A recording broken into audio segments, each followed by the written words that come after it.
is Wednesday morning,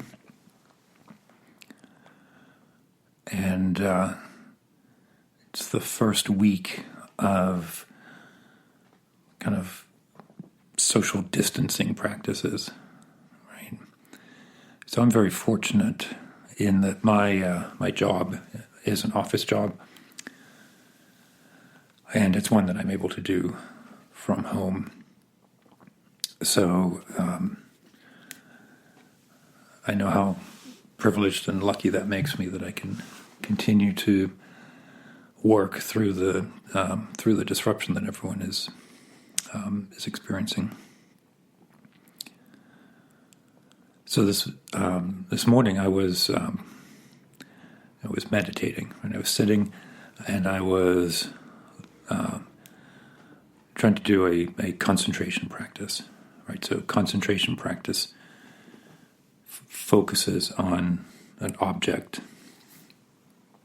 to the exclusion of all other thoughts or experiences.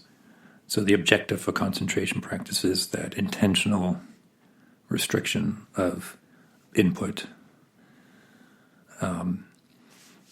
If a thought other than the object of concentration arises, I should be aware that it is not associated with the object of concentration, and allow that second thought, that non-object thought, to disperse. And as the concentration increases, as the focus narrows, as the strength of the concentration increases, those other thoughts occur less frequently.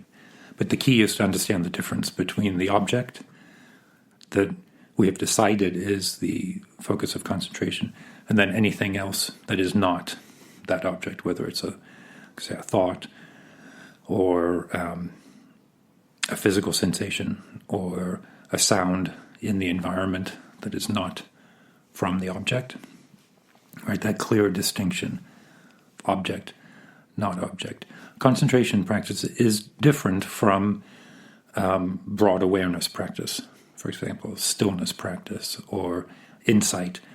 In concentration practice, I'm not looking to understand the nature of the thought. I'm just focused on the confines and the boundaries of the mindfulness, right? That I am focusing on this one thing and not these other things. So it's at least at the level that I'm engaging in, it's a very physiological sensation, because I'm always aware of my body and the way that I'm sitting.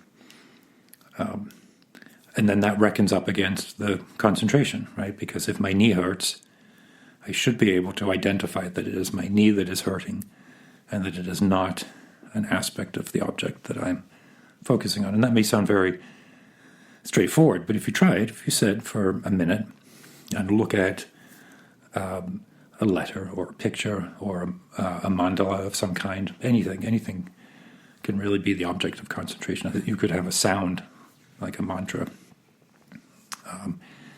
If you look at that, it's surprisingly hard to realize that my thoughts have been focused on the pain in my knee and not the object that I'm looking at, because I'm still looking at it. If you asked me what I was doing, I would say I am looking at the shape in front of me. But what I'm really doing is conflating that with the pain in my knee. So today I was sitting with the intent to practice concentration practice, right? I wasn't practicing insight. I wasn't practicing any of the other forms or prayers or meditations. But I was intensely distracted. And at a certain point, really it's worth just giving up and doing some different type of practice, right? I don't like to do that. But today I really was just thinking about everything, right? I was thinking about what's happening with my family, my friends, what's happening in the world. I was thinking about dreams that I'd had last night. I was just way distracted. So I ended up doing a different practice. I did a chanting practice, which, at least for me, is easier. It's not such a razor's edge. I can chant a healing mantra for 15 minutes and kind of filter that distraction through the mantra and feel it subside a little bit. But while I was doing that, I was aware of my posture, which again I mentioned that's something that I revert back to when my mind is scattered or distracted or lethargic or any of the obstacles that prevent concentration and insight from arising. Today I was distracted and my body was representing that distraction. So while I was chanting, I would work on my legs, right?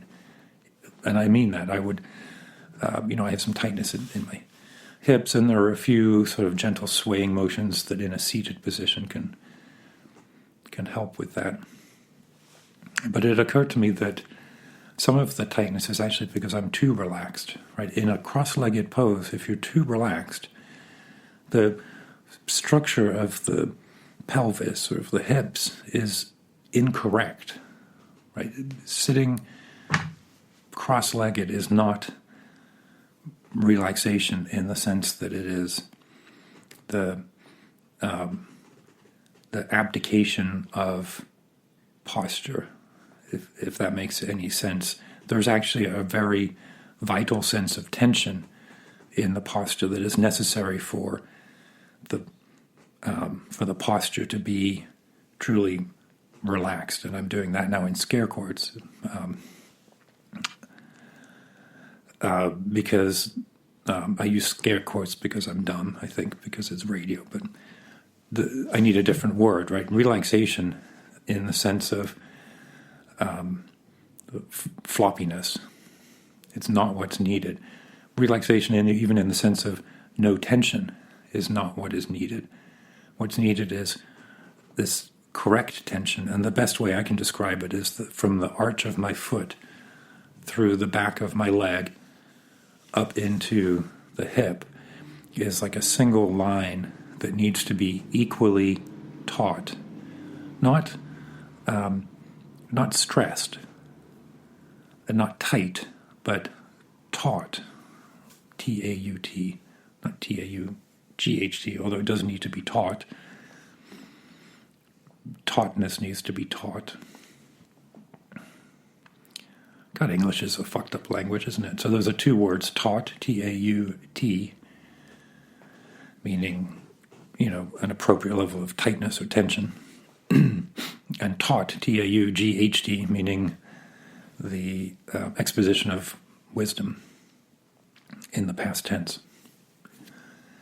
So there needs to be this appropriate level of directed tautness in the legs so that the hips and pelvis can actually not relax but stabilize.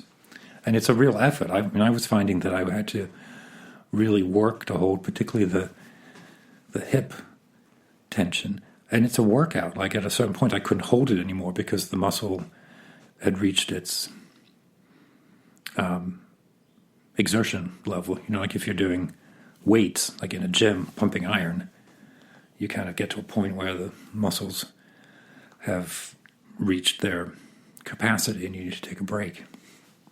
Surprisingly, it's the same thing for sitting in a meditative pose. There's a real effort required to achieve the relaxed posture, where relaxation is not the removal of tension, it is the allocation of appropriate tautness.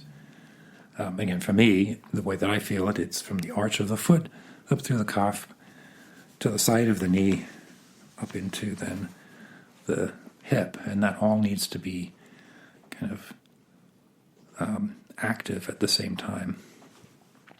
And it's a workout, so I can only do it for a couple minutes at a time, and then I realize that I have to let it go. Now, my expectation is that after a time, like with any physical tasks, the strength builds up, and then it doesn't require focus, and then when it becomes second nature or spontaneous, that's another element of the posture, is that it becomes spontaneously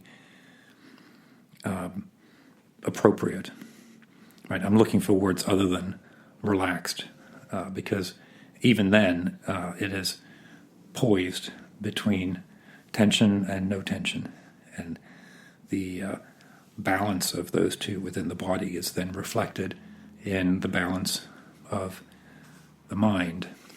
There's this virtuous cycle that I've talked about before, where a poised body is the receptacle or the vessel for a poised mind.